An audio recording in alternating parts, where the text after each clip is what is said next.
మనం చూస్తే గనక యూరోపియన్ కమిషన్ ప్రెసిడెంట్ వండర్లైన్, అదేవిధంగా European council president Antonio Costa ఇద్దరు కూడా మన రిపబ్లిక్ డే సందర్భంగా చీఫ్ గెస్ట్లుగా వచ్చారనమాట.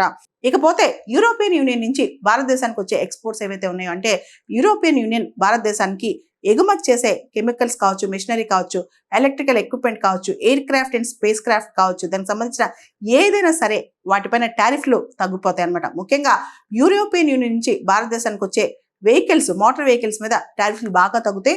దాంతో యూరోపియన్ యూనియన్ నుంచి, అంటే యూరోప్ దేశాల నుంచి మనకు వచ్చే మోటార్ వెహికల్స్ అనేవి తక్కువ రేట్లు దొరుకుతాయి అనమాట. ముఖ్యంగా కార్స్ చాలా తక్కువ రేట్లు దొరుకుతాయి అనమాట. ఇంతకుముందు యూరోపియన్ యూనియన్, ముఖ్యంగా యూరోప్ లో చాలా దేశాలకు ఒక కోటా ఉండేది.